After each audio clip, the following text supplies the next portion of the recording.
कैसे है बच्चों? ठीक ठाक है। आज हम लोग बात करेंगे ऑब्जेक्टिव क्वेश्चन के तीसरे सेट पर।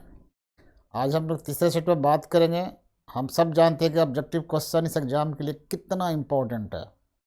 बहुत बहुत इम्पोर्टेंट है, ध्यान से सुनना है इस चीज़ को। वैसे बहुत सारे ऑब्जेक्टिव क्वेश्चंस हो सकते हैं, लेकिन उसमें चुनिंदा कुछ लिया हमने और उस पर हम लोग बात करें, थोड़ा सा हम एक्सप्लेन करेंगे और इसका आंसर बताएंगे। तो ऑब्जेक्टिव क्वेश्चन का जो सेट हमारा है, तीसरा सेट है और तीसरे सेट का आज हम शुरू करते हैं। क्वेश्चन नंबर पहला शुरू करते हैं, तो ध्यान से देखना क्वेश्चन नंबर पहला क्या कह रहा है।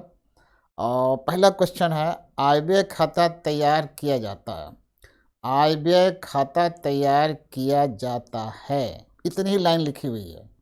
Income expenditure account is prepared, नीचे लिखा ऑप्शन में बाय ट्रेडिंग ऑर्गेनाइजेशन, बिल्कुल गलत है। ट्रेडिंग ऑर्गेनाइजेशन एक ऐसा है जिसमें माल खरीदना है, माल बेचना है, माल खरीदना है, माल बेचना है, तो ये इसमें भी नहीं होगा। औद्योगिक संस्थान द्वारा बाय इंडस्ट्रियल ऑर्गेनाइजेशन, इंडस्ट्री में भी वही कहानी है, ये भी तैयार नहीं करते हैं। इसका जो ऑप्शन सी है, नॉट फॉर प्रॉफिट ऑर्गेनाइजेशन, बिल्कुल सटीक है। ये नॉट फॉर प्रॉफिट ऑर्गेनाइजेशन ही तैयार करता है इनकम एक्सपेंडिचर अकाउंट। तो ये इस तरह से ऑप्शन होगा, पहला का सही ऑप्शन है सी। नंबर दूसरा क्वेश्चन देखते हैं फिर। विशेष उद्देश्य के लिए प्राप्त दान दिखाई जाएगी। Donation received for specific objectives will be shown. जो कोई डोनेशन स्पेशल पर्पस के लिए आया है, किसी खास मकसद या उद्देश्य के लिए हमने लिया है, वो डोनेशन अक्सर हम लोग बैलेंस शीट में लेके जाते हैं। और जो डोनेशन हमने जनरल पर्पस के लिए काम किया है, उसको लेके जाते हैं इनकम एक्सपेंडिचर अकाउंट में। बट सवाल में क्या कह रहा है, स्पेसिफिक ऑब्जेक्टिव या स्पेशल डोनेशन है, तो नेचुरली अब देखते हैं कौन सा मैच करता है। मैंने कह दिया कि ये जाना चाहिए बैलेंस शीट में, लायबिलिटी साइड। तो देखते हैं इनकम एक्सपेंडिचर अकाउंट, ये गलत ऑप्शन है। बी में है चिट्ठे के दायित्व पक्ष में, बिल्कुल ये राइट है। कोई भी स्पेशल स्पेसिफिक डोनेशन ग्रांट, ये सब के सब बैलेंस शीट में जाते हैं, लिएबिलिटी साइड में जाते हैं। देखते हैं नेक्स्ट क्वेश्चन। तीसरा नंबर, सचिव को मान्य देय का भुगतान है, मतलब ये क्या है कहना चाह रहा है। चार ऑप्शन दे रखा है।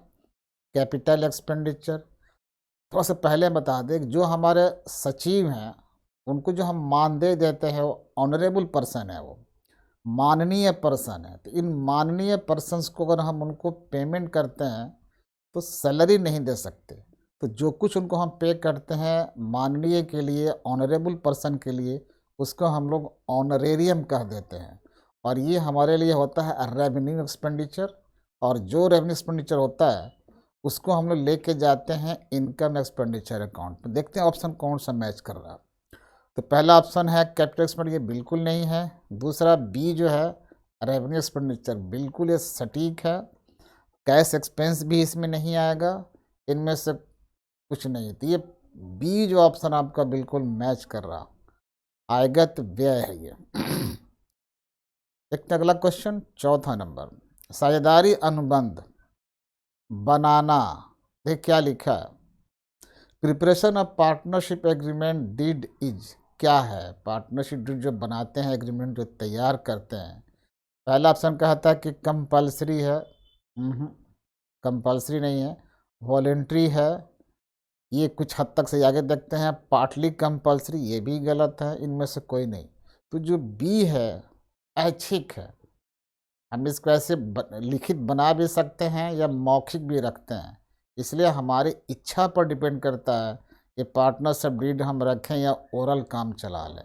तो इस प्रकार क्वेश्चन नंबर 4 का जो आंसर होगा वो बी होगा, ऐच्छिक, वॉलेंट्री हो जाएगा। ठीक है, अगला क्वेश्चन देखते हैं 5 नंबर, साझेदारी फर्म के पुनर्गठन पर अलिखित लेनदार का लेखा करने पर होगा, क्या होगा। A gain to the existing partners, गलत लग रहा है। A loss to the existing partners, या देखना है कि recording of an unrecorded liability on the reconstitution of partnership form will be. अगर हमारे रिकॉर्ड में कोई लिएबिलिटी, पहले क्वेश्चन समझते हैं क्या है। अगर हमारे रिकॉर्ड में कोई लिएबिलिटी नहीं था रिकॉर्डेड, लेकिन जब फर्म का पुनर्गठन कर रहे हैं, रिकंस्टिट्यूशन कर रहे हैं, उस समय कोई आ गया लिएबिलिटी, तो पहले से दायित्व तो नहीं था, लिएबिलिटी नहीं था, लेकिन अब सामने आ गया तो पे करना पड़ेगा। तो क्या होगा? सीधी सीधी बात है कि ये फर्म के लिए तो नुकसान है, एक प्रकार के लॉस है, लेकिन किसका लॉस है ये देखना जरूरी है। तो ऑप्शन में लिखा है कि a gain to the existing partners, ये तो गेन होगा ही नहीं, ये तो लॉस है, तो कोई मतलब ही नहीं बनता इसका। बी में कहता है कि loss to the existing partners, ये जो पार्टनर एग्जिस्ट करेंगे उस समय at the time of recording of unrecorded liability, जो पार्टनर अवेलेबल है, एग्जिस्टिंग है, उन्हीं के लिए लॉस है, कोई बाद में पार्टनर आएगा उसके लिए नहीं है। तो इस क्वेश्चन का जो सटीक ऑप्शन है वो है आंसर के लिए बी। तो इसका 5 नंबर का जो सटीक है ये बी इसका आंसर है। आगे बढ़ते हैं, क्वेश्चन नंबर 6 देखते हैं। साझेदार के प्रवेश पर पुनर्मूल्यांकन पर लाभ हानि को वहन करते हैं। साझेदार के प्रवेश eight the time of admission of a new partner, जब हम लोग रीवैल्यूएशन करते हैं, जब revaluation of assets and liability करते हैं, तो हो सकता है कि प्रॉफिट हो जाए या फिर लॉस हो जाए। रीवैल्यूएशन करने पर इन दोनों में से कोई एक हो सकता है। तो कौन इसको सहन करता है? लिखा है ना, at the time of admission of a partner is borne by. अगर उस पर लॉस होता है या लाभ होता है या प्रॉफिट होता है, तो कौन इसको सहन करेगा या वहन करेगा? ओल्ड पार्टनर्स, एक ये सही पोजीशन में है। न्यू पार्टनर्स बिल्कुल गलत है। ऑल पार्टनर्स भी गलत है। ऑल जब वर्ड लगाएंगे तो उसमें न्यू पार्टनर भी आ जाएगा, इसलिए ऑल भी गलत है। ओनली 2 पार्टनर्स, ये भी गलत है। तो इस क्वेश्चन का जो पहला आंसर है ए, ओल्ड पार्टनर्स। जब कोई न्यू पार्टनर आएगा उस समय वैल्यूएशन किया जाएगा लायबिलिटीज़ का या एसेट का, तो लॉस हो या प्रॉफिट हो उसको सहन सिर्फ ओल्ड पार्टनर करेंगे, न्यू पार्टनर उसका नहीं करता है। तो इस प्रकार जो ऑप्शन है सही ऑप्शन है ए। तो क्वेश्चन नंबर 6 का आंसर हो जाएगा हमारा ए, ओल्ड पार्टनर्स। और सब कन्फ्यूज़न नहीं होना चाहिए, ओल्ड में या ऑल में फ़र्क है। जब ऑल पार्टनर वर्ड लगाओगे तो इसका मतलब कि ओल्ड प्लस न्यू पार्टनर, जबकि न्यू को मिलना ही नहीं है, इसलिए ओल्ड शब्द यहाँ पर रहेगा और आंसर हमारा ए हो जाएगा। अगला क्वेश्चन देखते हैं, क्वेश्चन नंबर 7। इसमें थोड़ा सा मैथमेटिकल है, तुक्काबाजी करेंगे आंसर उसे दिक्कत हो सकती है, मिस्टेक हो सकता है। तो थोड़ा सा ट्रिक हम लोग अपनाएंगे, थोड़ा सा मैथमेटिकल, चूँकि 1 नंबर लेने की बात है, सॉलिड नंबर आना चाहिए आपका। तो थोड़ा सा देखते हैं क्या इसमें। ओल्ड रेशियो है, न्यू रेशियो है, एक आदमी रिटायर कर रहे हैं, तो 3 पार्टनर हैं, राजेंद्र हैं, सतीश हैं, तेजपाल है, तीनों का रेशियो दिया है बिना बट्टा के। तो जब कोई रिटायर होता है तो हम लोग उसको ज़रा बट्टा में कर लें। तो जब बट्टा आप करोगे तो ओल्ड रेशियो बनेगा इनका 2/5, 2/5 और 1/5, ये ओल्ड रेशियो है, ये उनका ओल्ड बन गया। जब एक रिटायर कर रहा बीच वाला आदमी है, कि बीच का आदमी जब सतीश रिटायर कर रहा है, तो अब न्यू रेशियो बचेगा इनका। तो जो न्यू इनका दिया हुआ है, न्यू रेशियो दिखाई पड़ रहा 3:2, उसको भी बट्टा में कन्वर्ट कर लेते हैं। बट्टा में कन्वर्ट करने का मेरा मतलब है नीचे वाले इक्वल लेके आना, तो वो भी बन जाएगा 3/5 और 2/5। इस प्रकार बट्टा में कन्वर्ट करने के बाद ओल्ड भी मालूम हो गया और न्यू भी है। अब देखना है गेन कितना किया, तो दोनों द्वारा गेन का फॉर्मूला है new ratio minus old ratio. तो एक के जाने के बाद जो बच गया कितना इन लोगों ने गेन किया, तो फॉर्मूला में पुट करके देखते हैं। तो गेन बाई राजेंद्र, इनका न्यू रेशियो हम लोग निकाल रखे हैं 3/5 माइनस ओल्ड उनका था 2/5। जब किसी बट्टे वाले में नीचे का बराबर हो, समान हो, तो सिर्फ ऊपर वाले को माइनस कर देंगे। तो आप ऐसा करोगे तो बचेगा कितना, 3 में से 2 माइनस किया तो 1/5 उसका बच जाएगा। And similarly gain by Tejpal, वही कहानी, new ratio minus old ratio, तो न्यू इनका है 2/5 और ओल्ड है इनका 1/5। जब नीचे एक समान है तो ऊपर वाले को सीधे माइनस कर दो, तो 1/5। ये दोनों का गेन निकल गया 1/5 1/5। इसका रेशियो बना देते हैं। तो जब रेशियो बनाएंगे गेनिंग रेशियो तो 1/5 अनुपात 1/5 अपने आप में खुद एक आंसर है ये। लेकिन अगर आप नीचे वाले को हटा देना चाहोगे तो 1/1 बच जाएगा। तो यही इनका गेनिंग रेशियो रहा, यही इनका गेनिंग रेशियो है। अब देखते हैं कहाँ ऑप्शन मैच करता है। ऑप्शन ये मैच करेगा सी में। ये मैच कर रहा है सी। इस प्रकार क्वेश्चन नंबर 7 का जो आंसर होगा वो सी होगा। ठीक है, तो थोड़ा सा ध्यान रखना है, जहाँ थोड़ा मैथमेटिकल है उसमें आपको रफ करने से वह कॉन्फिडेंस हो जाता है, और बाकी तुक्केबाजी करनी है तो बात अलग चीज़ है। तो थोड़ा सा रफ कर लेंगे, कोई दिक्कत नहीं है। आगे बढ़ते हैं क्वेश्चन नंबर 8 की तरफ। एक साझेदार की मृत्यु होने पर संयुक्त जीवन पॉलिसी की राशि को किसके पूंजी खाते में जमा किया जाता है? जमा किया मतलब क्रेडिट किया जाता है। हम सब जानते हैं कि जॉइंट लाइफ पॉलिसी सभी पार्टनर के नाम में होता है, और किसी भी पार्टनर की डेथ हो जाए, मृत्यु हो जाए, तो वो सरेंडर करना पड़ता है, वो जॉइंट लाइफ पॉलिसी का अमाउंट पूरा मिलता है। ऐसा नहीं कि एक आदमी मृत्यु हो जाता है वो चलता रहेगा, वो पूरी पॉलिसी के अमाउंट विड्रॉ करना पड़ेगा, पॉलिसी लैप्स ख़त्म कर देनी पड़ती है।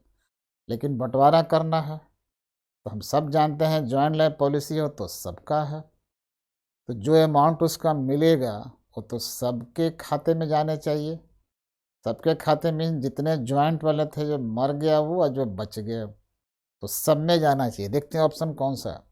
Is capture the capital account of only the deceased partner. कहते हैं सिर्फ मृत साझेदार के पूंजी में नहीं, सिर्फ मरने वाले के भी नहीं, all partners including the disease partner. ये सटीक आंसर लग रहा है कि जो मर गया उसके भी जो बचे हैं उन सबके क्रेडिट खाते में क्रेडिट किए जाते हैं, सबके कैपिटल अकाउंट में इसको क्रेडिट किया जाएगा, और ये सटीक आंसर है। आगे बढ़ते हैं, फिर क्वेश्चन नंबर 9 के तरफ चलते हैं। क्वेश्चन नंबर 9, साझेदार के प्रवेश पर पुरानी स्थिति विवरण में दर्शाए गए संचय हस्तांतरित करेंगे।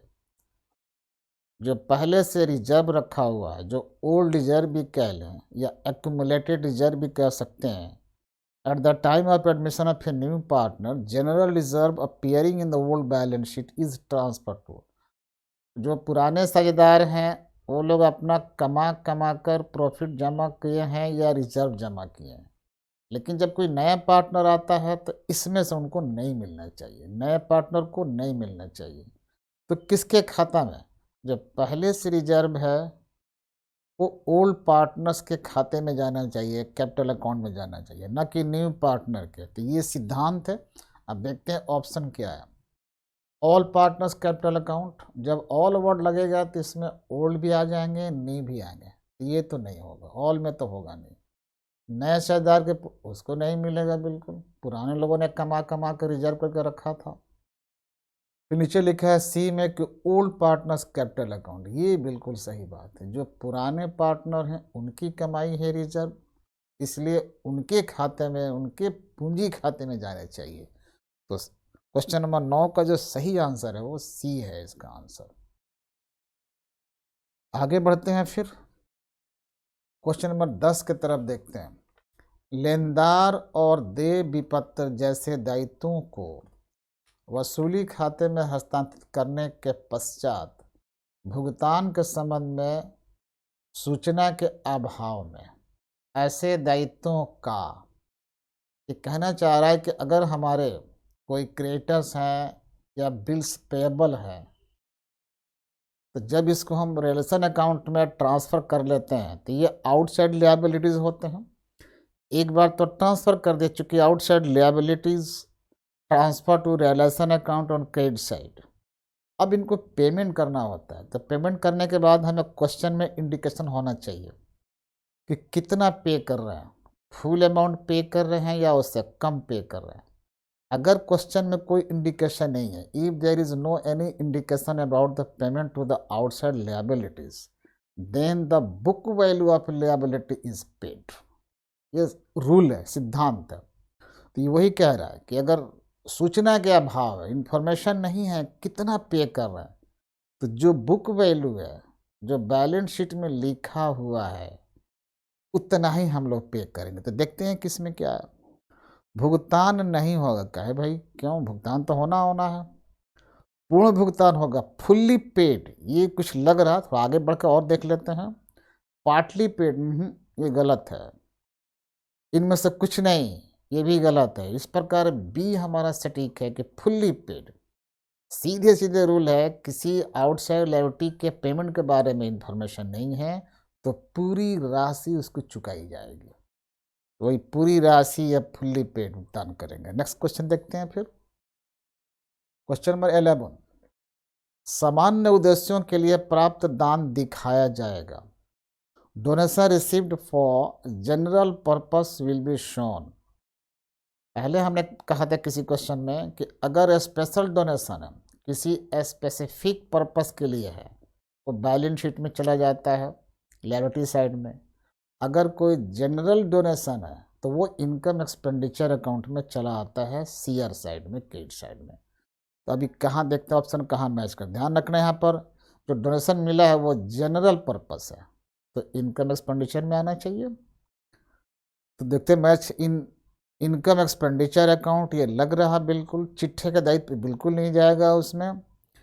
इन एसेट साइड ये भी नहीं जाएगा, इनमें से कोई नहीं। तो जो मैच कर रहा 11 का आंसर वो ए है। तो बात समझ में आ गई कि जनरल डोनेशन भी होते हैं, स्पेशल डोनेशन भी होते हैं। अगर स्पेशल डोनेशन है, स्पेशल पर्पस के लिए हैं तो बैलेंस शीट लायबिलिटी साइड में जाएंगे। अगर जनरल डोनेशन है तो इनकम एक्सपेंडिचर के सीआर साइड में आएंगे। तो जो मैच कर रहा क्वेश्चन हमारा 11 का ए। नेक्स्ट बढ़ते हैं 12 नंबर। प्राप्ति एवं भुगतान खाता सामान्यतया दर्शाता है। Receipt and payments account usually indicates, बहुत क्लियर है। जब भी हम लोग रिसिप्ट एंड पेमेंट बनाते हैं तो क्या दिखलाता है, अब देखते हैं क्या दिखलाता है। अक्सर ये बैलेंस दिखलाता है। तो देखते हैं बैलेंस, सरप्लस वर्ड, ये सरप्लस इनकम एक्सपेंडिचर में आता है वर्ड। हम बात कर रहे हैं रिसिप्ट एंड पेमेंट की, तो पहले ऐसे ही गलत दिखाई पड़ रहा। कैपिटल फंड, ये भी नहीं दिखाता। कैपिटल फंड का फॉर्मूला है total opening assets minus total opening liabilities, और ये कहानी रिसिप्ट एंड पेमेंट में नहीं होती। तो दो गलत हो गए। डेबिट बैलेंस, ये कुछ हद तक लग रहा है। डी है क्रेडिट बैलेंस। क्रेडिट बैलेंस एक सिचुएशन है, अगर सिचुएशन बनता है ओवरड्राफ्ट के लिए तो क्रेडिट बैलेंस आ सकता है, अदरवाइज प्रायः अक्सर रिसिप्ट एंड पेमेंट अकाउंट का डेबिट बैलेंस आता है। इसलिए सी इसका आंसर होगा। जब भी हम लोग रिसिप्ट पेमेंट अकाउंट बनाएंगे ध्यान रखना लास्ट में बैलेंस निकालते हैं और वो बैलेंस अक्सर डेबिट बैलेंस होगा। बाई चांस हो सकता है कि बाई चांस वैसे हालत में बैंक वाला आएगा जो ओवरड्राफ्ट होता है, तो वो केस है ना यहाँ पर। तो ठीक है, यूजुअली वर्ड लिखा है, यूजुअली इंडिकेट्स, तो डेबिट बैलेंस। 12 का सी आंसर हो गया। नेक्स्ट बढ़ते हैं क्वेश्चन नंबर 13। साझेदारी संलेख की अनुपस्थिति में साझेदार को in the absence of partnership deed partners shall, अब देखते हैं क्या सैलरी दिखाई पड़ रहा, और क्या ऑप्शन है इसमें, salaries to those work for the firm. ये सैलरी का नाम है। एक सीधी सी बात कर दे कि if there is no partnership deed between partners about the salary, about bonus, about interest on capital, about interest on drawings, remuneration, commission, ये कुछ भी नहीं मिलने वाला है। अगर हमारे पार्टनरशिप डीड में ऐसी व्यवस्था नहीं है तो साझेदार को सैलरी नहीं मिलेगी, इंटरेस्ट ऑन कैपिटल नहीं होगा, कमीशन नहीं होगा, बोनस नहीं होगा, रेमुनरेशन नहीं होगा, बस। तो वही कहानी है इसमें। कहता है कि ये हमारे एग्रीमेंट में नहीं है। In the absence of partnership deed partner shall be paid salaries, गलत नहीं होगा। नॉट बी पेड सैलरी, ये लग रहा है नॉट बी पेड नहीं होगा, सैलरी नहीं दिया जाएगा। Be paid salary to those working for the firm, जो फर्म में काम कर रहे हैं उनको सैलरी दिया जाएगा? नहीं, किसी को नहीं दिया जाएगा, किसी भी पार्टनर को सैलरी नहीं मिलेगा अगर पार्टनरशिप डीड में नहीं लिखा तो, या पार्टनरशिप डीड है ही नहीं। तो याद कर लेना, पार्टनरशिप डीड नहीं है तो सैलरी नहीं मिलेगा, बोनस नहीं मिलेगा, कमीशन नहीं मिलेगा, रेम्युनरेशन नहीं मिलेगा, इंटरेस्ट ऑन कैपिटल नहीं होगा, इंटरेस्ट ऑन ड्राइंग नहीं होगा। अगर पार्टनरशिप डीड है तो उसमें लिखा होगा तो ये बात आएगी, लेकिन यहाँ सवाल कह रहा है कि पार्टनरशिप डीड तो है नहीं, इसलिए सैलरी वैलरी कुछ पेमेंट नहीं होगा। तो क्वेश्चन 13 का आंसर जो मैच कर रहा वो बी मैच कर रहा, वेतन नहीं दिया जाएगा, डंके के चोट पर वेतन नहीं दिया जाएगा। क्वेश्चन नंबर 14 देखते हैं। साझेदारी फर्म से साझेदार का संबंध होता है। एक बात हो गई साझेदारी फर्म, दूसरी बात हो गई साझेदार। जाहिर है कि साझेदार से ही साझेदारी बनती है। साझेदारी एक रिलेशनशिप है between persons to share the profit of a business. एक संबंध है, आपस में आपसी कॉन्सेंट है, इनके आपसी सहमति है। और जब सहमति से पार्टनरशिप फर्म का निर्माण होता है, वैसे हालत में हर पार्टनर फर्म के लिए मालिक है, ऑनर है, और एक दूसरे के लिए एजेंट भी है। तो देखते हैं क्या संबंध है। The relation of a partner with the firm is as a manager. नहीं, ये मैनेजर वाला संबंध नहीं है फर्म के साथ। एज ए सर्वेंट बी में लिखते हैं, ये नौकर वाले भी है, एम्प्लॉय भी नहीं है। सी में देखते हैं एज एजेंट, हमने कहा दो तरह का, ये फर्म के लिए ऑनर भी हैं और फर्म में एक दूसरे के एजेंट भी हैं। तो ये मैच कर रहा है सी, क्वेश्चन नंबर 14 का सी मैच कर रहा है, क्योंकि ऑनर है लेकिन ऑनर ऑप्शन में नहीं दिया हुआ है। ठीक है, तो एक मिल रहा है एजेंट, हर पार्टनर एक दूसरे के लिए एजेंट है, यानी फर्म के एजेंट है। तो आंसर होगा सी। क्वेश्चन नंबर 15 देखते हैं। नए साझेदार द्वारा ख्याति की राशि नगद लाने को कहते हैं। हम सब जानते हैं कि न्यू पार्टनर जब गुडविल का अमाउंट लेके आता है तो उसका एक नाम चेंज हो जाता है। अगर वो कैश में लेके आता है तो हम लोग उसको प्रीमियम कह देते हैं। तो देखते हैं ऑप्शन कौन सा मैच कर रहा है। नए साझेदार द्वारा ख्याति की राशि नगद लाने को कहते हैं। प्रॉफिट ये नाम नहीं दिया जाता है, एसेट ये भी नाम नहीं दिया जाता है, प्रीमियम ये नाम दिया जाता है। नीचे लिखा है गुडविल।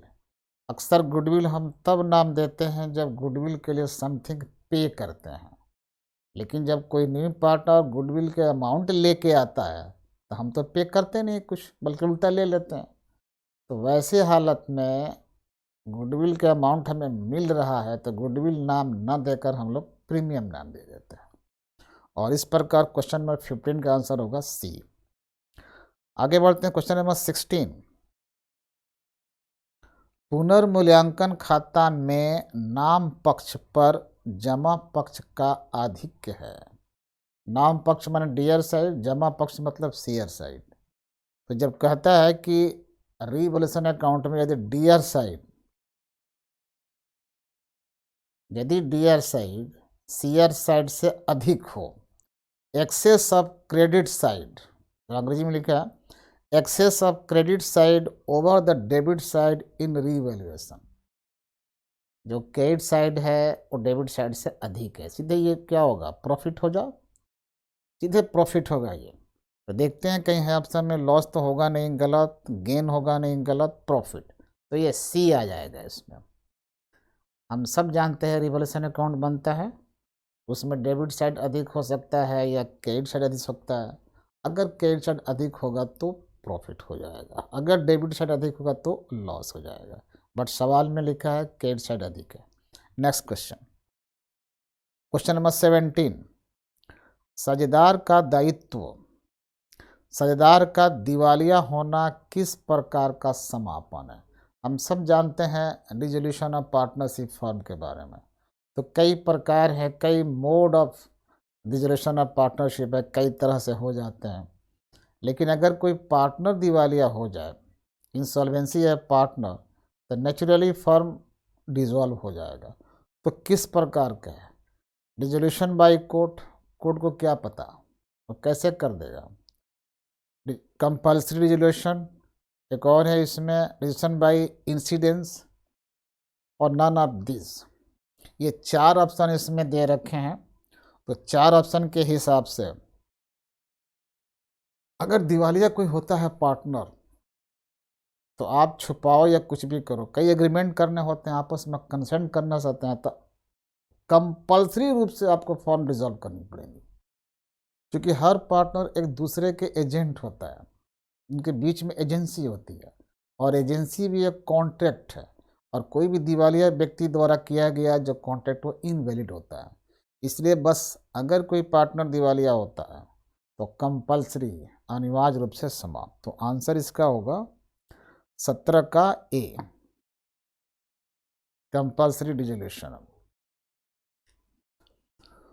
तो आगे बढ़ते हैं, क्वेश्चन नंबर 18 की तरफ चलते हैं। Income expenditure account is a, ये तो बिल्कुल नेचर पूछ रहा है कि जो इनकम एक्सपेंडिचर अकाउंट है क्या नेचर है, पर्सनल, रियल, नॉमिनल। तो पटाई ये कितने बार आ चुका है, ये खर्चा या इनकम बतलाता है, और जो ये अकाउंट बतलाएगा इनकम एक्सपेंडिचर वो होता है नॉमिनल अकाउंट। तो सीधे ऑप्शन इसका नॉमिनल अकाउंट वाला है, यानी कि सी आ जाएगा। 18 का सही आंसर है सी। 19 को देखते हैं, क्वेश्चन नंबर 19। थोड़ा सा मैथमेटिकल काम करना पड़ेगा इसमें। 19 में ए है और बी है, 2 पार्टनर है, दोनों का रेशियो दिया हुआ है, लाभ बांटते हैं। भविष्य में उन्होंने समान अनुपात में लाभ बांटने का तय किया, और इनका रेशियो अब चेंज हो जा रहा। पहले लाभ बांटते थे, इसको बट्टा में कर लेते हैं, 2/5 हो जाएगा। इधर दिखा रखा है साइड में हमने, पहले इनको बट्टा में करते हैं, इनका ओल्ड रेशियो 2/5 और 3/5 है, नीचे लिखा हुआ है। उसको हम चाह रहे हैं कि जो लास्ट में उनका न्यू जो बच रहा है, न्यू जो बचेगा उसके अनुसार उसके इक्वल, न्यू कह रहा है कि इक्वल बांटेंगे। इक्वल का मतलब होता है 1/2, 1/2, और ओल्ड उनका दिखाई पड़ रहा है कि 2/5, 3/5। तो पुराने वाले में डिनोमिनेटर 5 है, थोड़ा सा ठीक समझना है। पुराने वाले रेशियो में जो बट्टा में कन्वर्ट किया है उसमें नीचे 5 5 आ रहा है, और न्यू रेशियो जो उनका बच रहा है वो नीचे 2 2 आ रहे हैं। हम चाहते हैं कि दोनों केसेस में डिनोमिनेटर इक्वल हो, तो क्या करें? हम 10 कर लेते हैं अगर, तो दोनों के किससे मल्टीप्लाई करें? जो 2/5 है उनको मल्टीप्लाई किया 2/2 से, तो हमारा हो जाएगा नीचे 10 आ जाएगा। दोनों को हमने वैसे ही कर दिया। तो ओल्ड को हमने कर दिया कितना, 4/10 हो जाएगा, 6/10 हो जाएगा। अब कटाओगे तो फिर पहले जैसा आ जाएगा, कोई दिक्कत नहीं है। हमने इसलिए किया कि ओल्ड और न्यू के डिनोमिनेटर इक्वल कर सकें। एंड सिमिलर जो हमारे न्यू रेशियो है 1/2, नीचे देखना 1/2, फिर 1/2, इसको भी 10 करना है नीचे, तो 5 से मल्टीप्लाई किया बारी बारी से, तो इनका न्यू रेशियो भी कैसे आ गया, 5/10, 5/10। कटाओगे फिर वही आ जाएगा, कोई फ़र्क नहीं है। हमें करना था सिर्फ बट्टा में कन्वर्ट करके नीचे जो डिनोमिनेटर है इक्वल करना था। अब घटाना बिल्कुल आसान हो गया। तो हम लोग जानते हैं जो सेक्रीफाइस है, सेक्रीफाइस आता है old ratio minus new ratio. तो ओल्ड हमको पता है बारी बारी से दोनों का, और न्यू भी मालूम है। तो ओल्ड और न्यू में जो नीचे डिनोमिनेटर है इक्वल है, तो घटाना एकदम आसान हो जाएगा। सिर्फ ऊपर वाले को घटा देना है नोमिनेटर को आपस में, तो एकदम ईजी है। घटा दीजिए, कितना आ जाएगा? ओल्ड पता है पहले का 4/10 है, और न्यू कितना है, 5/10 है। आप जब घटाओगे तो देखना ये माइनस में आ जाता है, तो इसको गिनती नहीं करनी है। बी वाले को देखते हैं, ओल्ड है 6 इतना, और न्यू कितना है इनका, न्यू है 5/10। आराम से घटाइए, तो 1/10 1/10 आ जाएगा, ये प्लस में, ये इनका सेक्रीफाइस है। इन्होंने इतना सेक्रीफाइस कर दिया, और जिसका माइनस आ रहा था उनका गेन है, और जिनका प्लस में आ रहा दिखाई पड़ रहा, old ratio minus new ratio, ये इनका क्या है, सेक्रीफाइस है। तो बी ने सेक्रीफाइस किया है 1/10। अब देखते हैं कहाँ ऑप्शन मैच करता है। तो मेरे हिसाब से जो मैथमेटिकल कैलकुलेशन हमने किया है, तो बी द्वारा है। ऑप्शन में लिखा है ए द्वारा त्याग सेक्रीफाइस किया, गलत। बी द्वारा 1/5, वो भी गलत। बी ने तो किया है लेकिन 1/5 किया नहीं है। सी में लिखा है बी द्वारा त्याग 1/10, ये मैच करता है, यानी बी ने सेक्रीफाइस किया है 1/10। तो आंसर इसका होगा बी। थोड़ा सा मैथमेटिकल करना पड़ेगा ताकि जो शक सुबह वो ख़त्म हो जाए, वरना तुक्काबाजी तो कहीं ना कहीं जा सकता है। क्वेश्चन नंबर 20, भारतीय शहरदारी अधिनियम किस वर्ष पारित किया गया था? बहुत ही मशहूर एक्ट है। Indian partnership act was passed in 1932। जो शहरदारी अधिनियम कानून पास किया था ये 1932 में बना था। तो ईयर दे रखा है 1956 में, तब कंपनीज एक्ट आया था। 2013 तो अभी अभी कंपनीज की ही बात है। तो ये हमारे 1932 एकदम कन्फर्म है, सबको पता है, तो कोई टेंशन इसमें नहीं है। तो आगे बढ़ते हैं, इसका आंसर ए हो जाएगा। 21 में आते हैं, पुराने साझेदारों का त्याग है।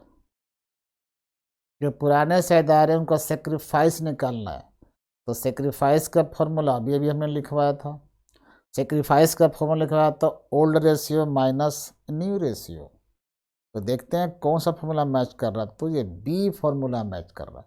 थोड़ा बहुत फॉर्मूला याद रखेंगे तो जब मैच हो जाएगा ये। जब भी सेक्रीफाइस निकालना है तो ओल्ड रेशियो में से हम लोग न्यू को माइनस करते हैं तो सेक्रीफाइस निकल जाएगा, तो वो फार्मूला है। नेक्स्ट बढ़ते हैं, क्वेश्चन नंबर 22, ख्याति है क्या है? गुडविल के बारे में कहना है, क्या है भाई गुडविल इज, और ऑप्शन मैच कराते हैं। टांजिबल एसेट, टांजिबल एसेट हम सब जानते हैं, गुडविल एक एसेट है लेकिन वो दिखाई नहीं पड़ता, उसको हम छू नहीं सकते, देख नहीं सकते, तो इंटेंजिबल है। अमूर्त संपत्ति, ये तो सही कुछ कुछ लग रहा है लेकिन अभी हम निष्कर्ष पर नहीं पहुंचे, आगे बढ़ते हैं। बी में कह रहा अदृश्य संपत्ति, इनविजिबल, ये भी तो वही बात है। अदृश्य का मतलब जिसको दिख नहीं सके, दिखाई न पड़े, तो ये भी सही लग रहा है भाई। और एसेट तो है, तो इंटेंजिबल कहें जिसका कोई आकार प्रकार नहीं है, अदृश्य कहें जिसको देख नहीं सकते, तो ए भी सही लग रहा, बी भी सही लग रहा। आगे बढ़ते हैं थोड़ा, अमूर्त एवं अदृश्य संपत्ति, इंटेंजिबल एंड इनविजिबल, ये परफेक्ट लग रहा, क्योंकि इंटेंजिबल भी है, कोई आकार प्रकार नहीं है, संपत्ति है। इनविजिबल भी, दिखाई नहीं पड़ता लेकिन संपत्ति है। ये आ गया सी, सही आंसर दिया है। तो इस प्रकार 22 का आंसर सी होगा। नेक्स्ट 23, जब साझेदार की तरफ से फर्म द्वारा वसूली व्यय का भुगतान किया जाता है तो ऐसे व्यय को डेबिट किया जाता है। जरा ऑप्शन देखिए अंग्रेजी में क्या लिखा हुआ, when realisation expenses are paid by the firm on behalf of a partner such expenses are debited to. जब पार्टनरशिप फर्म डिसॉल्व होती है तो जो डिसोल्यूशन एक्सपेंस है वो तो फर्म का एक्सपेंस है, लेकिन पार्टनर चुकाता है। तो जब पार्टनर चुकाएगा फर्म के खर्चा तब भी लिखेंगे, रियलाइजेशन अकाउंट में लिखेंगे। लेकिन देखते ऑप्शन मिलाते हैं क्या क्या है, ऑप्शन मिलाते हैं क्या क्या इसमें है। क्वेश्चन नंबर कितना है, 23 है इसमें। रिजोल्यूशन एक्सपेंस होगा, फर्म की जिम्मेदारी है, फर्म का खर्चा, लेकिन पार्टनर भी इसको चुका सकता है। अगर फर्म भी चुकाएगी तब भी रियलाइजेशन अकाउंट में डेबिट में लिखते हैं, या फर्म की तरफ से कोई पार्टनर चुकाएगा तब भी वहीं लिखें, कहाँ, debit side of realisation account, तो ये मैच कर रहा है इसमें ए। इसी अकाउंट में लिखेंगे, साइड नहीं लिखा है कोई बात नहीं, तो हम भी साइड छोड़ देते हैं फिलहाल। कहता है कि पार्टनर्स कैपिटल अकाउंट उसमें नहीं जाएगा, पार्टनर्स लोन उसमें भी नहीं जाएगा, नॉन ऑफ दीज ये भी नहीं सही है, तो रियलाइजेशन एक्सपेंस में इसको शो किया जाएगा, डेबिट किया जाएगा। वर्ड लिख दिया है डेबिटेड।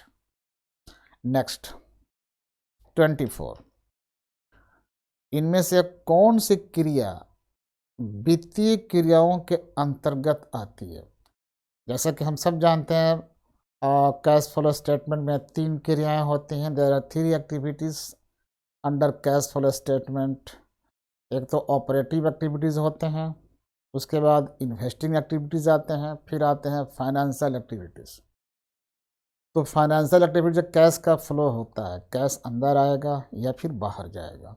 लेकिन फाइनेंशियल एक्टिविटीज़ में क्या है, अगर हम लोग शेयर इशू करते हैं, इफ कंपनी शेयर इशू करे एट पार एट प्रीमियम, तो ये किसमें, फाइनेंशियल में आता है।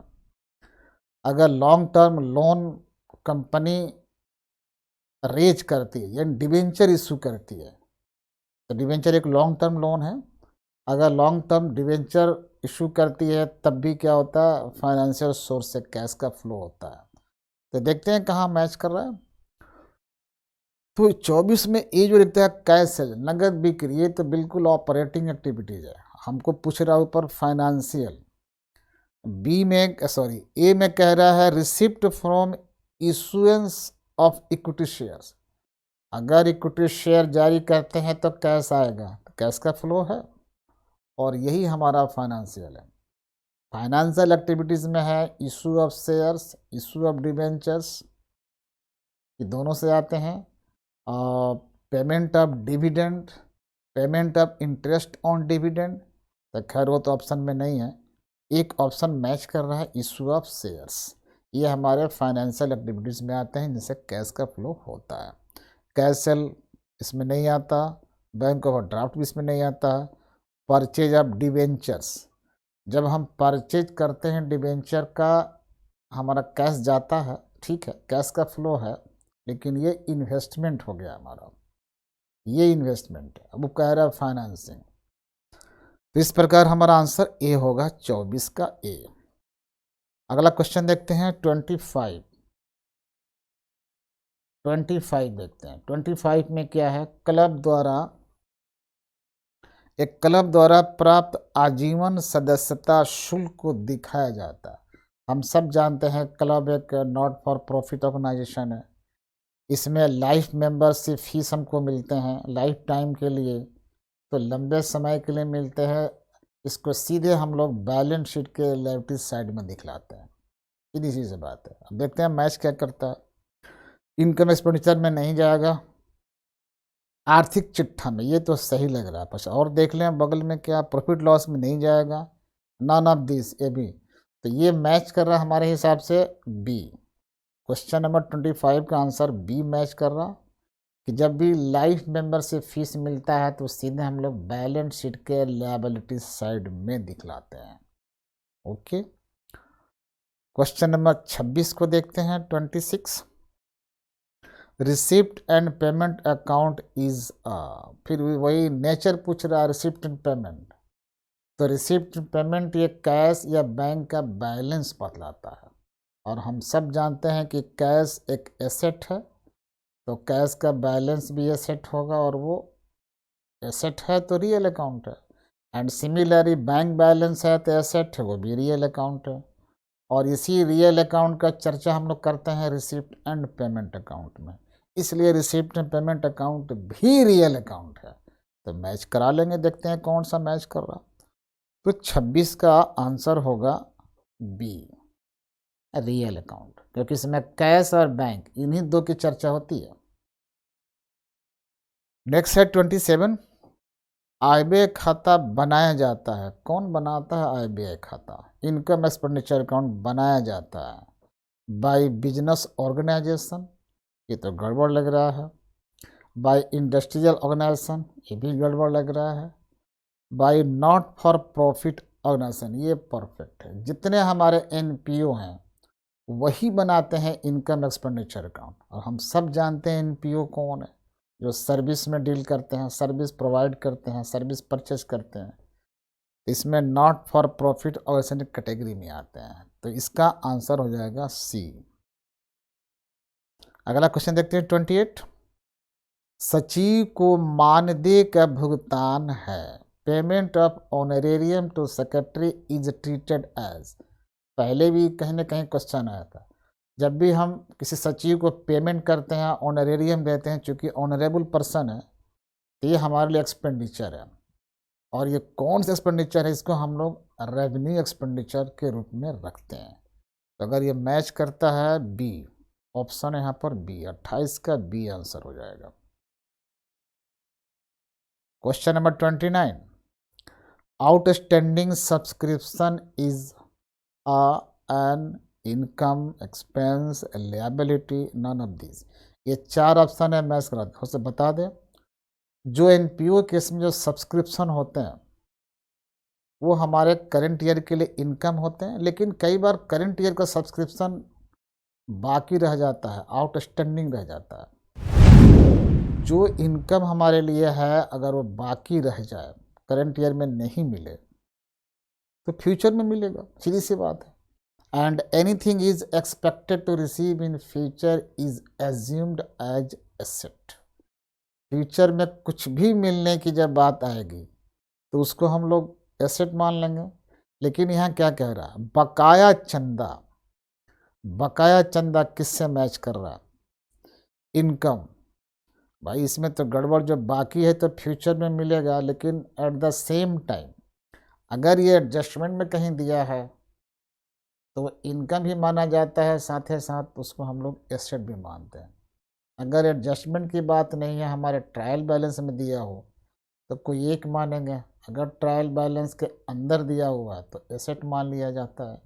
तो ये जो पोजीशन है 29 का, ये देखने से बिल्कुल क्या लग रहा है, बिल्कुल गड़बड़ लग रही है पोजीशन। ठीक है, तो ये क्लियर नहीं है कि ट्रायल बैलेंस के अंदर है या बाहर है, ये कोई मैच नहीं कर रहा, तो हम फिलहाल कुछ भी मान सकते हैं। अगर इसको हम मान लें कि एडजस्टमेंट में है तो आंसर हमारा बदल जाएगा, अगर इसको मान लें कि ये ट्रायल बैलेंस के अंदर है तो आंसर हमारा कुछ और हो जाएगा। तो क्या माने, आउटस्टैंडिंग एक्सपेंस को फिलहाल चलिए मान लेते हैं कि एडजस्टमेंट में है, तो इसका आंसर ए हो जाएगा। मानने के ऊपर है ये, क्योंकि सवाल में ये क्लियर नहीं कर रहा कि आउटस्टैंडिंग कहाँ है, एडजस्टमेंट में है या ट्रायल बैलेंस में है। आउटस्टैंडिंग एक्सपेंसेस अक्सर बाहर में होते हैं, लेकिन ये क्लियर नहीं हो रहा।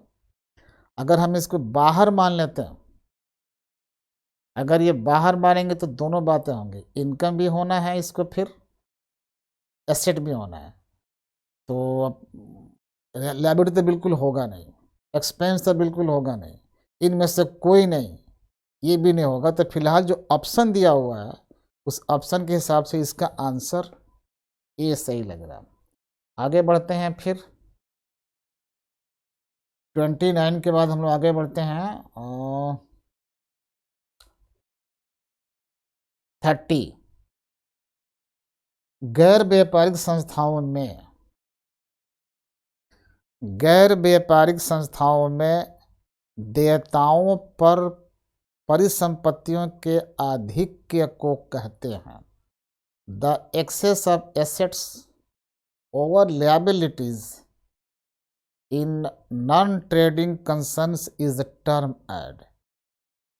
ये कह रहा है कि एसेट जितना अधिक होगा लायबिलिटी पर, यानी लायबिलिटी से जितना अधिक एसेट होगा, किसके लिए, एनपीओ वो कह रहा है, तो सीधा उसको हम लोग कैपिटल फंड कहते हैं।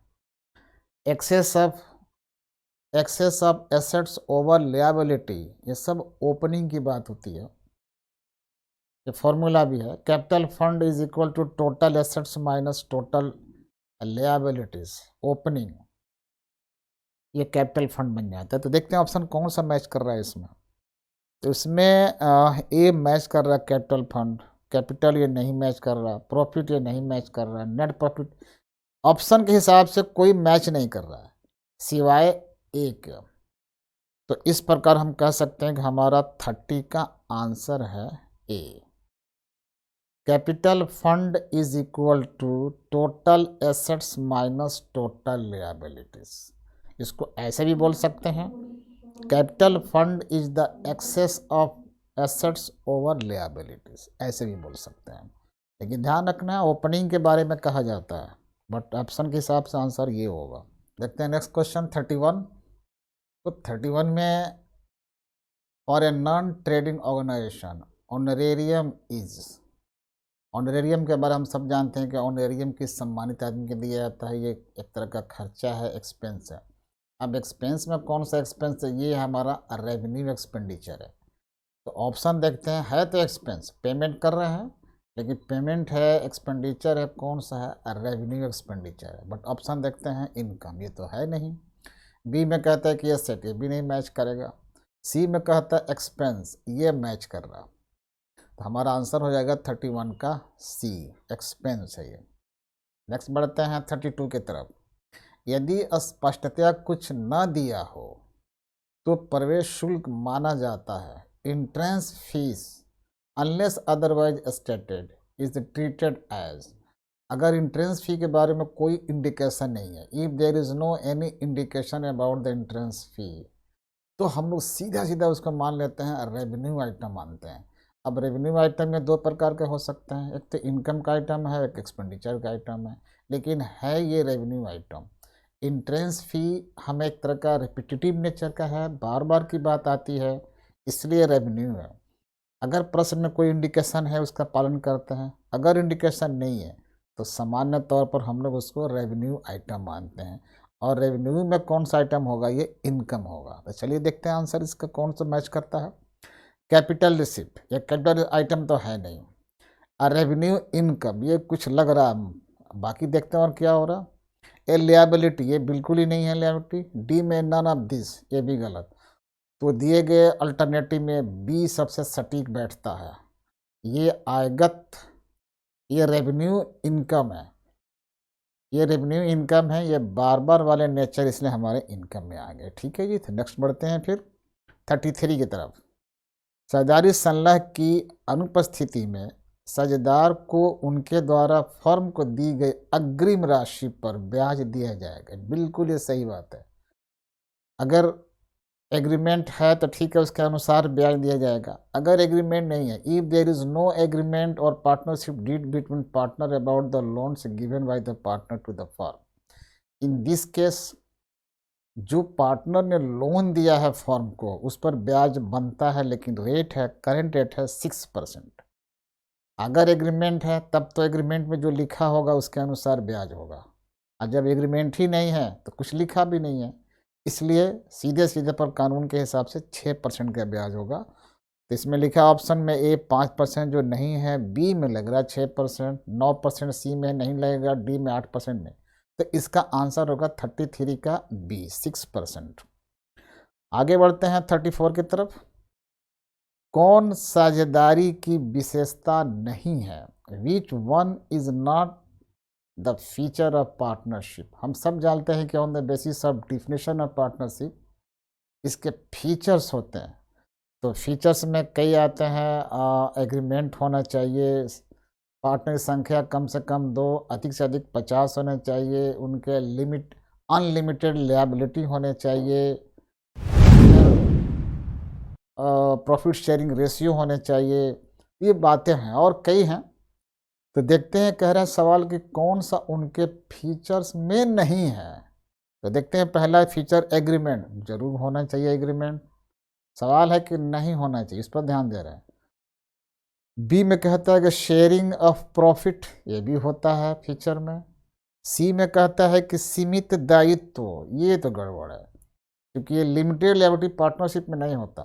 पार्टनरशिप में पार्टनर्स का अनलिमिटेड लायबिलिटी होता है, अनलिमिटेड, यहाँ कह रहा है कि लिमिटेड, इसलिए सी मैच कर रहा। और इस प्रकार 34 का आंसर हमारा सी हो जाएगा, जो फीचर नहीं है। 35 देखते हैं।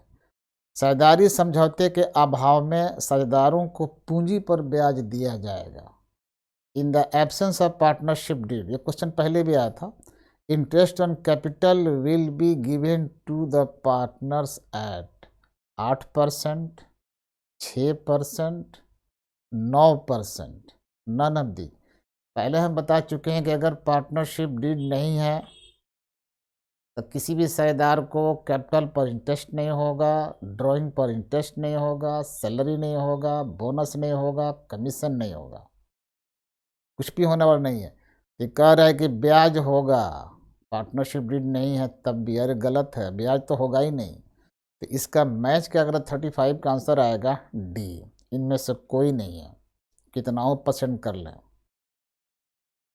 ये कैपिटल पर इंटरेस्ट नहीं चलेगा, तो आंसर इसका डी हो गया। 36, चल या परिवर्तनशील विधि से साझेदारों के पूंजी खाते पर ब्याज क्रेडिट किया जाता है। The interest on partners capital account under fluctuating method is to be credited to. जो इंटरेस्ट होते हैं, interest on partners capital account under the fluctuating method, कहाँ क्रेडिट करते हैं? जो पार्टनर के कैपिटल पर इंटरेस्ट होता है, बनता है, उसको क्रेडिट कहाँ किया जाएगा, कब? अगर फ्लक्चुएटिंग है तो फ्लक्चुएटिंग का मतलब है कैपिटल घटता है, कैपिटल बढ़ता है, कैपिटल घटता है, सारी एंट्री कैपिटल में करनी पड़ेगी तभी तो घटना बढ़ना होता रहेगा। तो देखते हैं ये इंटरेस्ट कहाँ जाएगा, कैपिटल में जाता है, प्रॉफिट एंड लॉस में नहीं होगा, इंटरेस्ट अकाउंट में नहीं होगा, पार्टनर्स कैपिटल अकाउंट ये दिखाई पड़ रहा। जब फ्लक्चुएटिंग कैपिटल होगा वो घटेगा बढ़ेगा, अगर एंट्री करेंगे तभी तो घटेगा बढ़ेगा। तो पार्टनर्स के कैपिटल पर जो इंटरेस्ट होता है वो उसके कैपिटल अकाउंट में जा करके क्रेडिट हो जाता है, अगर मेथड हमारा फ्लक्चुएटिंग है तो इस प्रकार 36 का आंसर हो जाएगा सी। आगे बढ़ते हैं क्वेश्चन नंबर 37 की तरफ। 37, जब ऋण पत्रों को सहायक प्रतिभूति के रूप में जारी किया जाता है तो कौन सी प्रविष्टि करनी पड़ती है? When debentures are issued as collateral security, which entry has to be passed? ये कहते हैं जब हम कंपनी डिवेंचर को सिक्योरिटी के तौर पर जारी करती है, बेचती नहीं है, हाँ, लेकिन इशू करती है सिक्योरिटी के तौर पर, एक जमानत के तौर पर, तो कौन सी एंट्री हम लोग पास करते हैं? दो तरीके हैं, या तो एंट्री हम करते ही नहीं है इसकी क्योंकि हमने बेचा नहीं है, कहीं रखा हुआ है जमानत के रूप में, या अगर एंट्री करनी पड़ेगी तो सस्पेंस अकाउंट को डेबिट करते हैं और डिवेंचर को क्रेडिट करते हैं। अगर एंट्री करना चाहें तो डिवेंचर सस्पेंस को डेबिट कर लेते हैं और डिवेंचर अकाउंट को क्रेडिट कर लें, या एंट्री ही नहीं करेंगे। तो देखते हैं कौन सा मैच कर रहा। ए में तो मैच कर रही है तो सही लग रहा, debenture suspense account debit to debenture account, ये तो सही लग रहा। आगे देखते हैं, बी में कहता है कि no entry has to be pass, लो भाई ये भी तो सही लग रहा। और सी में लिखता है ए अथवा बी, यानी ये सही है, सी वाला है ए कर लो माने एंट्री कर लो, या बी माने एंट्री ना करो, चलेगा काम। तो सी इसका परफेक्ट आंसर है। क्वेश्चन नंबर 37 का आंसर हो जाएगा हमारा सी। अगला क्वेश्चन देखते हैं 38, वित्तीय विवरणों के विश्लेषणों में शामिल होता है analysis of financial statement involves. जब हम लोग फाइनेंशियल स्टेटमेंट की बात करते हैं तो अकाउंटेंसी में फाइनेंशियल स्टेटमेंट का मतलब होता है trading account, profit and loss account, balance sheet, इनको हम लोग कहते हैं फाइनेंशियल स्टेटमेंट्स। और इनको हम लोग जब एनालिसिस करेंगे, इंटरप्रेट करेंगे, ये सब उसमें आ जाएंगे। तो देखते हैं ऑप्शन क्या कह रहा, analysis of financial statements involve. तो ट्रेडिंग अकाउंट बिल्कुल आता है, ये तो प्रॉफिट एंड लॉस अकाउंट ये भी उसमें आता है, बैलेंस शीट ये भी उसमें आता है। तो डी में कहता है कि उपर्युक्त सभी, ऑल ऑफ द एबव, तो ये डी सही है क्योंकि वो सब आता है इसमें। तो चलिए 38 का आंसर हमारे हिसाब से हो जाएगा डी। 39, और निम्नलिखित में से कौन सा अलाभकारी संस्था, हम सब जानते हैं अलाभकारी संस्था कौन है, which of the following is a non profitable organisation. ये तो बड़ी मशहूर क्वेश्चन है, फटफट देख लेते हैं। पहला ये है झारखंड एकेडमिक काउंसिल, बिल्कुल एकेडमिक परफेक्ट आंसर है, झारखंड एकेडमिक है ये काउंसिल, एजुकेशनल काउंसिल है ये। टाटा स्टील होगा नहीं, एयर इंडिया होगा नहीं, एयर जेट ये सब होगा नहीं, तो 39 का आंसर हो जाएगा परफेक्ट ए। एक काउंसिल है एजुकेशनल हमारा। और आते हैं फिर 40 नंबर में। स्वामित्व अनुपात की गणना निम्न सूत्र द्वारा की जाती है। Proprietary ratio is calculated by the following formula. हम सब जानते हैं कि रेशियो में फार्मूला आप रटे हो, याद किए हो, तब तो मैच होगा। अगर फार्मूला नहीं रटे हैं प्रॉब्लम आएगी। तो अगर आपने फार्मूला रटा है फिर भी हम बोल देते हैं प्रोप्राइटर कहें या ऑनर कहें, तो इनमें रेशियो होते हैं proprietary share holders funds upon total assets या ऑनर्स फंड्स बट्टा टोटल एसेट्स। देखते हैं कहाँ मैच करता है। तो ये ऑप्शन 40 का मैच कर रहा है फॉर्मूला के हिसाब से सी। अंशधारियों का कोष बट्टा कुल संपत्तियां, शेयर होल्डर्स फंड्स कह लें या ऑनर्स फंड्स कहते हैं, बट्टा टोटल एसेट कर देंगे, निकल जाएगा उसका प्रोप्राइटरी रेशियो निकल जाएगी। ये फॉर्मूला है, तो फॉर्मूला याद है तो ठीक हो, अदरवाइज नहीं हो पाएगा। Next point, question number 41। संपत्तियों एवं दायित्वों को उनके पुनः मूल्यांकित मूल्य पर दिखाया जाता है। जरा क्वेश्चन समझिए क्या कह रहा है। Assets and liabilities are shown at their revalued values in. ये कहता है कि जब एसेट का नया मूल्यांकन किया, दायित्वों का न्यू मूल्यांकन किया, तो जब नए मूल्य इनके बन गए तो नए बैलेंस शीट बनाएंगे। तो नए बैलेंस शीट में इन संपत्तियों दायित्वों का नया मूल्य लिखा जाएगा, तो इसमें दिखलाएंगे, पुराने में नहीं दिखाएंगे। तो देखते हैं कौन सा मैच कर रहा। तो नए आर्थिक चिट्ठा में, न्यू बैलेंस शीट में ये दिखलाया जाएगा।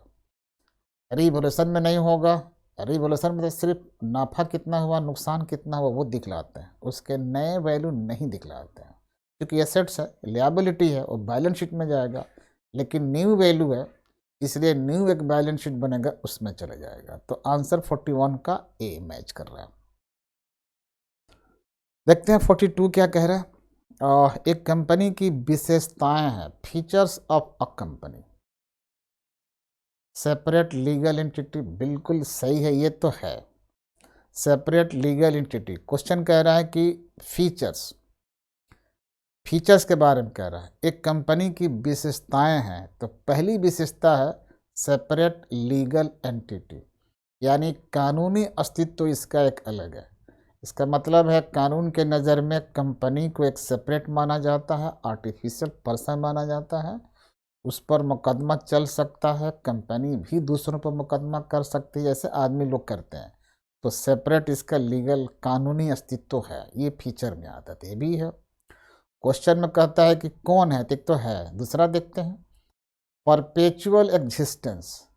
हर कंपनी के अस्थाई जिंदगी है, वो कोई आए कोई जाए, कंपनी यूँ चलती रहती, ये है परपेचुअल एग्जिस्टेंस। किसी के आने से किसी के जाने से कंपनी के जीवन पर कोई फर्क नहीं पड़ता, ये भी उसके विशेषता है, उसके एक फीचर है।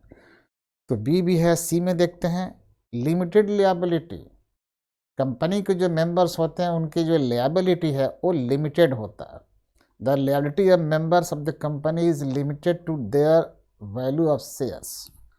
वो जितने शेयर के वैल्यू उतने तक उनके दायित्व होते हैं। तो ये भी है, सी भी होता है। ये तो ए भी हो गया, सी बी भी हो गया, सी। डी में कहता है कि उपयुक्त सभी, ऑल ऑफ द अबव, बिल्कुल ये सही है।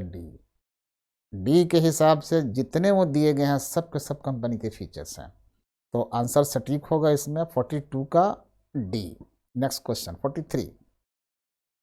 कंपनी नियम। देखिए कंपनी एक्ट होता है, कंपनी अधिनियम उसको बोलते हैं, और एक कंपनी रूल्स होता है, उसको कंपनी नियम कहते हैं। कंपनी एक्ट जो है वो 2013 है, और कंपनी जो नियम है, जो रूल्स है, वो 2014 है। इसमें कन्फ्यूज़न नहीं होना चाहिए। तो देखते हैं कंपनी रूल्स के अनुसार कंपनी को ऋण पत्र निर्गमन की राशि के कम से कम कितने प्रतिशत के बराबर राशि ऋण पत्रों के शोधन के पूर्व ऋण पत्र शोधन संचय खाते में हस्तांतरित करनी चाहिए। As per companies rules 2014, company should transfer to debenture redemption reserve account short में कर सकते हैं DRR account. At least what percentage of the amount of debentures issued before the commencement of redemption of debentures. हम सब जानते हैं company के लिए डिवेंचर क्या एक प्रकार का लोन है, और ये लोन के जो फेस वैल्यू है, जो नॉमिनल वैल्यू है, ये लोन चुकाने से पहले इसका जो फेस वैल्यू आएगा डिवेंचर का, जो नॉमिनल वैल्यू आएगा, नॉमिनल वैल्यू का कम से कम 25% हमें DRR में ट्रांसफ़र करने पड़ते हैं। ये बात कहाँ लिखी गई है? कंपनी रूल्स 2014 में लिखी गई है। तो देखते हैं कौन सा मैच कर रहा है इसमें। ये कह रहा है 50%, ये नहीं होगा। बी में लिखा है 25%, तो ये 25% कम से कम हमें ट्रांसफ़र करना होगा DRR में। तो 43 का आंसर हमारा हो गया 25%, यानी बी इसका आंसर हो जाएगा। देखते हैं क्वेश्चन 44 में। कंपनी की वार्षिक रिपोर्ट को निर्गमित किया जाता है। हम सब जानते हैं कंपनी के एनुअल रिपोर्ट तैयार किए जाते हैं। तो जो कंपनी के एनुअल रिपोर्ट हैं वो किस किस को दिए जाते हैं? तो एक बड़ी अहम बात है कि एनुअल रिपोर्ट कंपनी देती है अपने मेंबर्स को, यानी अपने शेयर होल्डर्स को। इसमें मैच कौन सा कर रहा है? शेयर होल्डर्स इसमें ऑलरेडी है। तो इस प्रकार 44 का जो मैच करेगा सी। Next question 45। पिछले 3 वर्षों के औसत लाभ के दुगुने पर ख्याति का मूल्य क्या होगा? यदि 3 वर्षों के लाभ कुछ इस प्रकार के दिए हुए हैं 3 वर्षों के जब प्रॉफिट दिए हैं तो हम लोग उसका एवरेज निकाल लेते हैं। सबको पता है एवरेज, तीनों को जोड़ देंगे तो आप 4000, 5000, 4 को जोड़ोगे तो 500, 900, 15000 आएंगे, और एवरेज करेंगे तो आ जाएगा कितना, डिवाइड कर देंगे तो एवरेज प्रॉफिट हो जाएगा 5000।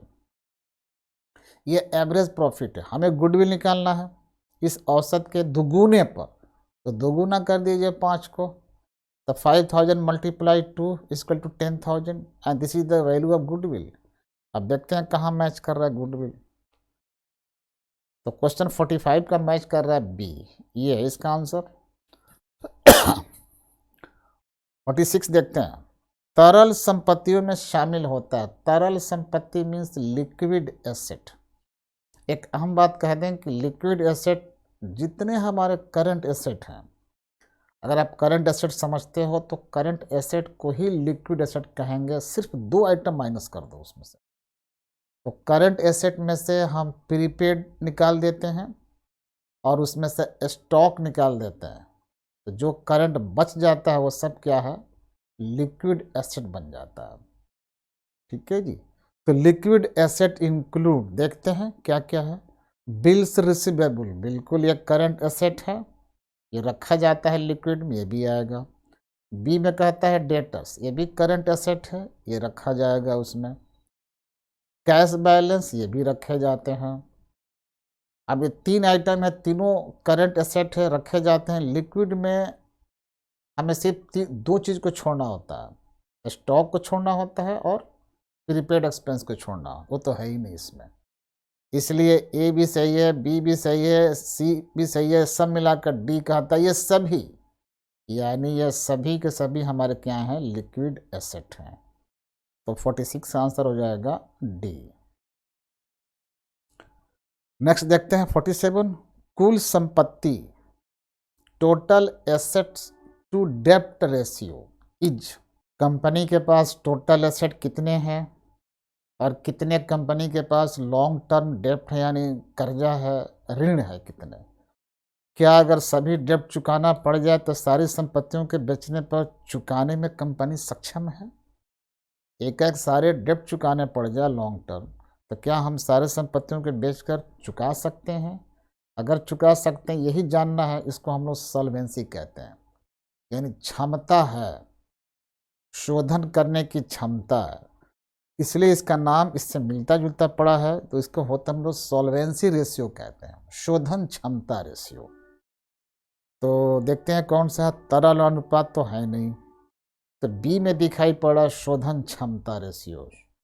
तो इस प्रकार 47 का सही आंसर होगा बी। Solvency ratio. 48 को देखते हैं। 48 में कहता है कि यदि बिक्री 4,20,000 रुपया हो और 20,000 इसमें वापस करना, बिक्री वापसियां लिखा हुआ 20,000, तथा बेचे गए माल की लागत 3,20,000 है, तो सकल लाभ अनुपात होगा। इसमें दो फेज में एक तो हम लोग यूज करेंगे नेट सेल कितना है, तो नेट सेल हमारा होता है सेल्स माइनस सेल्स रिटर्न। तो आप देखो सेल्स है हमारा 4,20,000 का, उस 4,20,000 में से हम रिटर्न 20,000 को माइनस कर दें, 4,20,000 माइनस कर देते हैं, जो रिटर्न है 20,000, तो नेट सेल बच जाएगा इक्वल टू 4,00,000। ये हमारा नेट सेल हो गया। अब इस नेट सेल को पता लग गया और हमारा कॉस्ट दिया हुआ है 3,20,000, 3,20,000 कॉस्ट है।